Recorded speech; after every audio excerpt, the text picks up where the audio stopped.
por cuanto es a lo que decía la diputada, me parece que era del PAN, no recuerdo la verdad, o es lo mismo el PRIAN, ya sabemos, ¿verdad?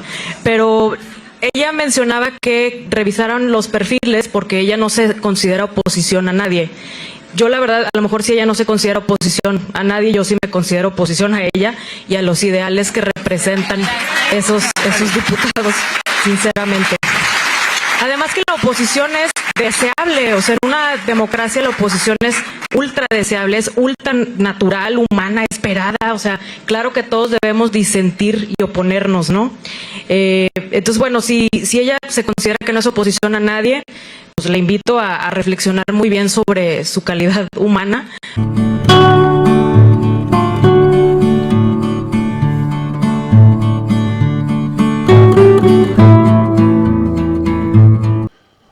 Vamos a ir a este segundo diálogo que se llevó a cabo en la Universidad de Guadalajara. Al último, los ponentes responden a preguntas de los diputados. Amigos y amigas, este catedrático en Derecho les ha puesto una pela al Poder Judicial. Y también ya escuchamos el intro del video donde esta abogada arremete en contra de Acción Nacional y del PRI. Porque los señores, ya escuchamos en otro video, dicen que ellos van a estar en contra de la reforma y además groseramente abandonaron el foro y se fueron. Ahí los dejaron solo hablando a los ponentes. Amigos y amigas, vamos a ir a este video.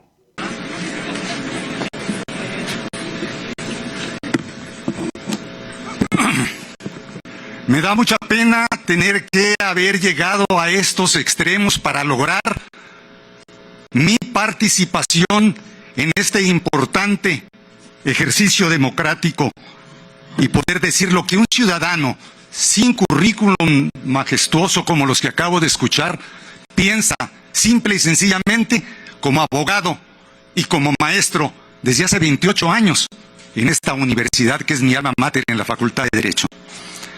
Después de conocer los temas, los lugares y las fechas para la realización de estos foros, me nació la inquietud de participar haciendo un análisis de lo que considero el punto toral de esta reforma y que es el de conocer los principios morales de quienes aspiran a impartir la justicia en nuestro país.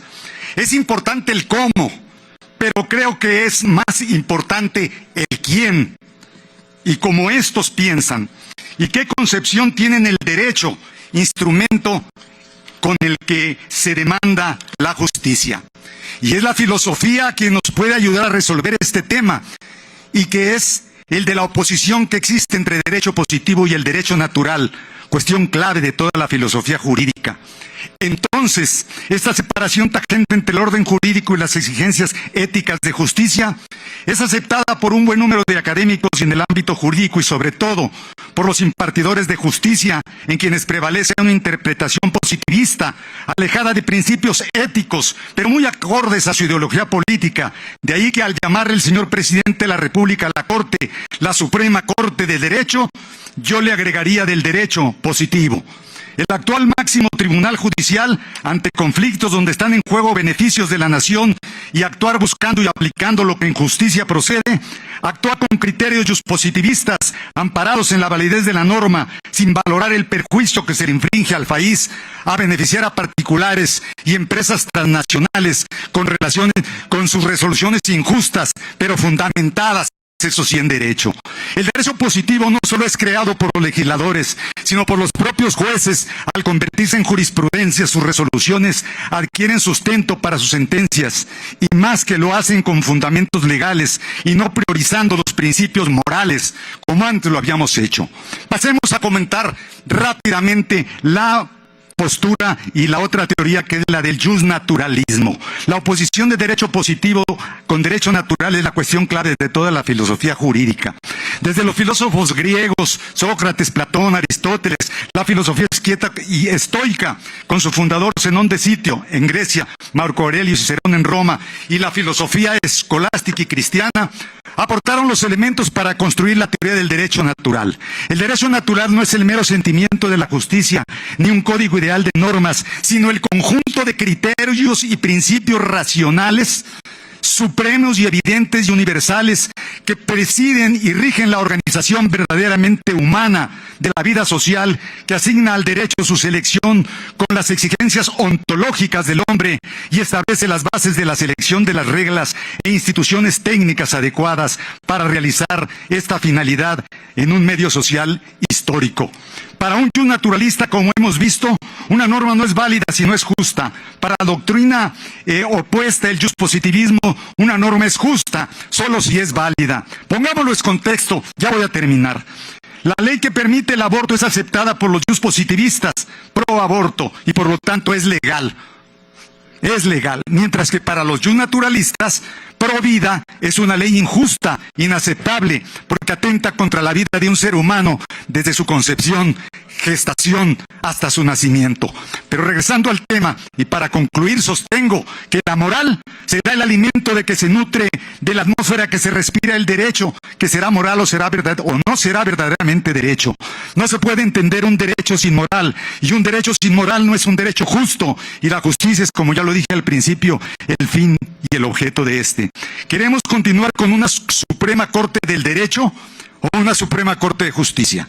En los estados democráticos existe una división de poderes correspondiendo al Poder Judicial, la impartición de justicia. En este poder participan jueces, magistrados y ministros designados de acuerdo al establecido por la ley, lo cual es plenamente justificado, pero que lo hacen atendiendo instrucciones del gobernador en turno y a las cuotas de poder de los grupos sociales representados en los partidos políticos, poderes fácticos y organizaciones de la llamada sociedad civil, de la iglesia y hasta de las universidades.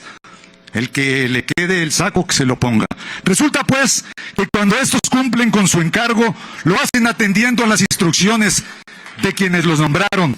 Y entonces, traicionando con tan infame comportamiento y como súbditos y lacayos de los gobernantes en turno y de los grupos de poder en ambiciones insanas y mercantilistas, pervertir el derecho y la justicia y convertir los tribunales en burdeles judiciales donde como meretrices se vende y se compra la justicia al mejor postor. Afortunadamente, esta reforma en el que se establezcan las formas de nombramiento de los integrantes de la policía, del Poder Judicial, mediante un sistema democrático en donde sean electos por el pueblo, quienes reúnan los requisitos de conocimiento y experiencia, pero sobre todo, con una probada honestidad y con una ética en donde esté por encima de todo el pundonor de su probidad.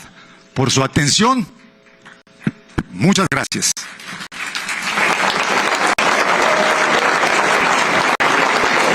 Les suplico a aquellos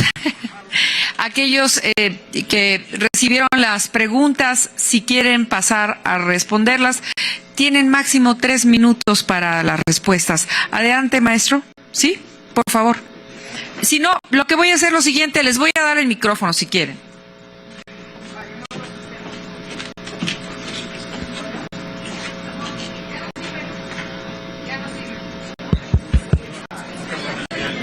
Diputada, aquí está. Aquí tengo uno. ¿Allá tienen uno? Sí. Ahí está, adelante.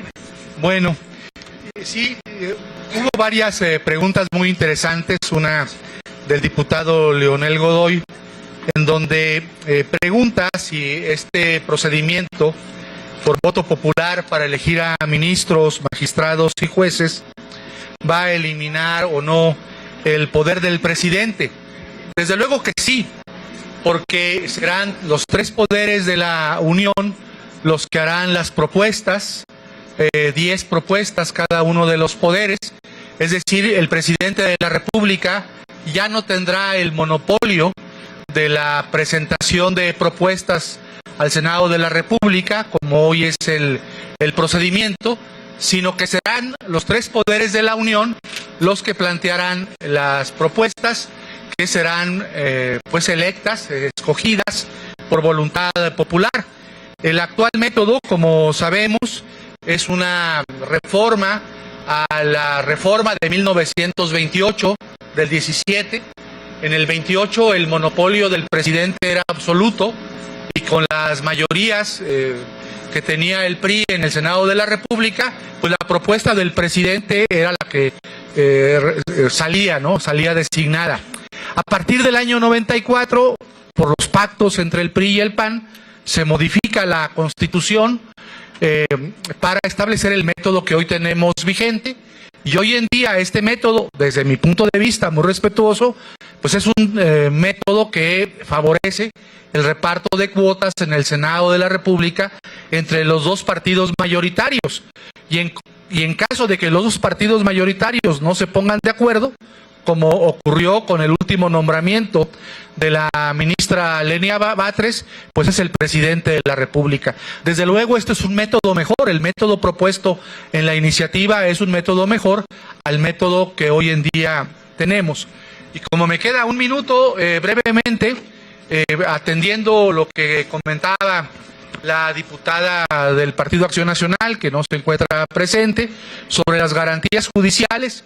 Yo creo que estas garantías judiciales que han sido reconocidas en resoluciones de la Corte Interamericana de Derechos Humanos y que son parte del patrimonio jurídico de la OEA, desde luego que se cumple con la independencia judicial. Este método favorece más independencia porque se debe al pueblo y no a los poderes formales, no a los poderes fácticos, la elección de jueces, magistrados y ministros. Se garantiza también la inamovilidad. Durante 12 años los ministros serán inamovibles, a menos en que incurran en una falta grave. Y los jueces y magistrados serán designados o electos, por 9 años y podrán ser reelegidos también por el pueblo. Se garantiza la permanencia. Yo creo que sí, lo único donde hay no una afectación, sino una correspondencia con el resto de la Constitución es en el tema salarial. Los salarios de ministros, magistrados y jueces no podrán ser superiores a los del presidente de la República, como establece el artículo 127 de la Constitución. Muchas gracias.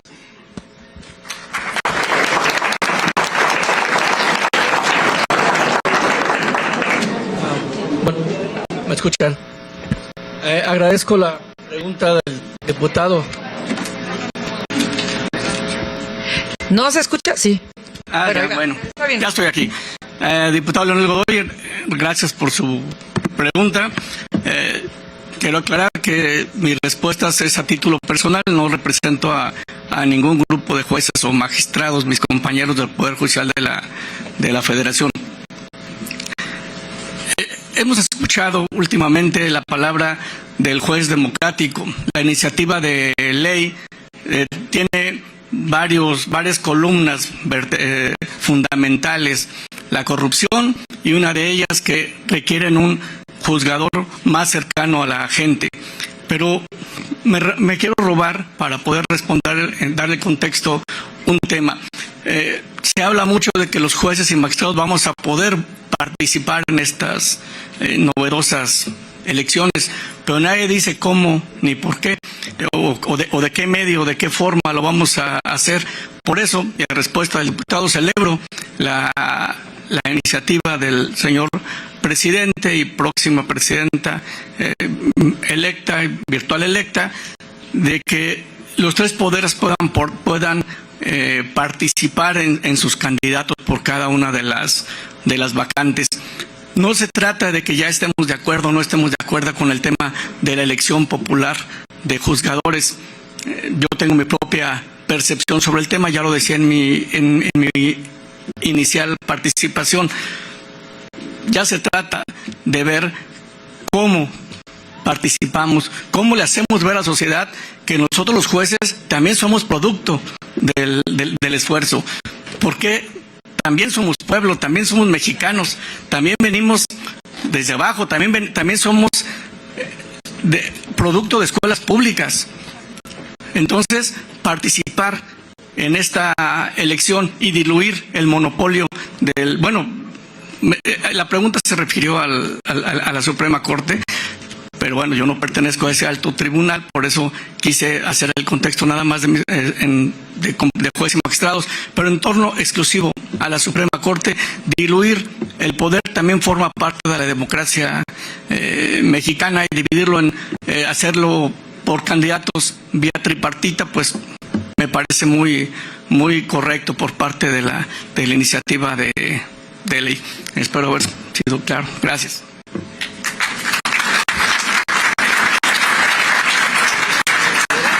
Gracias, la diputada Cecilia me dio ya la palabra. Es con relación a una pregunta que hacía el diputado Leonel Godoy. A mí me parece de la mayor trascendencia e importancia esta iniciativa del presidente de la República, que incluso es de una enorme responsabilidad que pueda ser llevada a buen término, porque viene a subvertir y a cuestionar, abre una nueva etapa en el pensamiento político acerca de la posibilidad de romper un prejuicio de que los poderes judiciales no pueden ser electos popularmente. Ese fue un invento de los gringos. Los gringos tenían aversión a la expresión popular del pueblo. Por eso inventaron el colegio electoral para la elección del presidente. Y entonces, como no hallaron cómo hacerle para encontrar una justificación de lo que les impactaba la Revolución Francesa o de lo que se estaba discutiendo en Europa, dijeron, bueno, pues entonces que el Congreso sea electo popularmente, pero el presidente no, ni mucho menos el Poder Judicial. Y en esa estamos, y en esa llevamos siglos. Por eso es de la mayor importancia esto, pero no hay ninguna razón ni fundamento absolutamente para que los miembros del Poder Judicial no puedan ser electos. O sea, lógicamente, teóricamente, filosóficamente, no existe ninguna razón ni fundamento de eso. Es un prejuicio. Gracias, maestro Hurtado. ¿Alguno más de los ponentes quiere dar respuesta a lo que preguntaron? Gracias. Sí, gracias. Yo le quiero responder a las diputadas del PRI y del PAN que en una actitud algo antidemocrática se retiraron, pero bueno, ahí igual si ven la transmisión pues les respondo.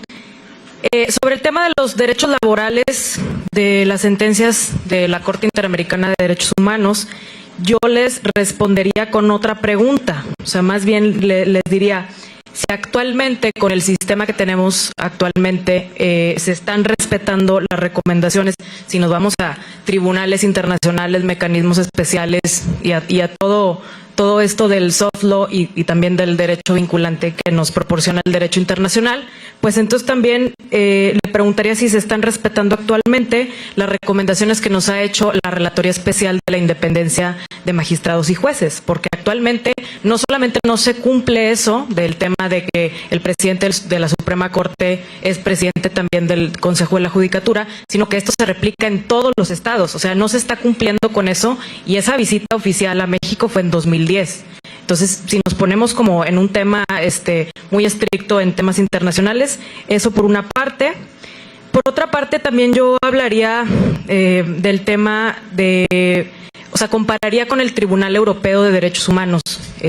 Hablaba mucho sobre las sentencias de la Corte Interamericana, sin embargo, la Corte Interamericana funciona de manera diferente al Tribunal Europeo.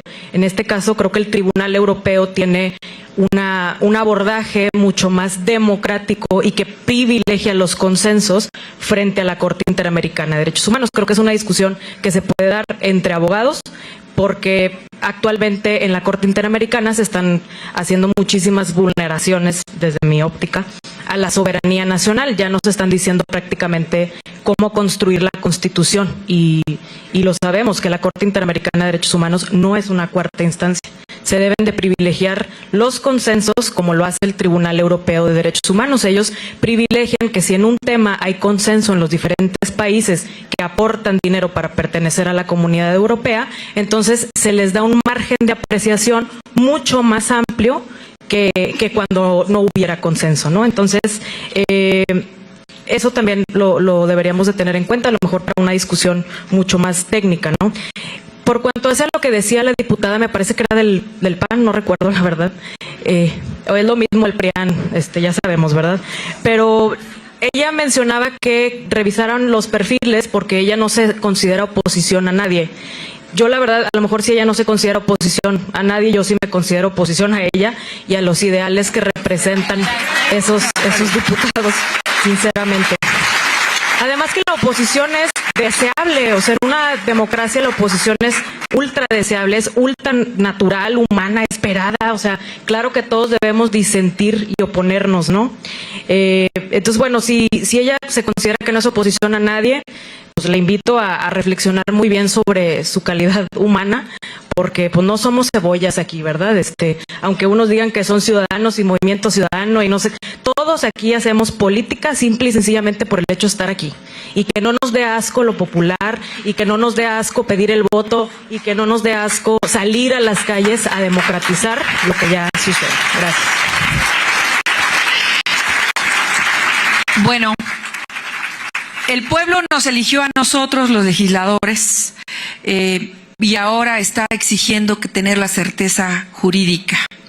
No solo para uno, sino para todos. Todos merecemos justicia, bienestar, paz y sobre todo vivir en un país mejor, donde todos realmente seamos iguales. Y para eso estamos luchando hoy. Les agradecemos muchísimo la participación que tuvieron en estos diálogos nacionales, la conformación y reorganización del Poder Judicial, a la Universidad de Guadalajara, a los 2 rectores, a todos los ponentes, muchísimas gracias desde el corazón de la Cámara de Diputados y desde el pueblo mexicano.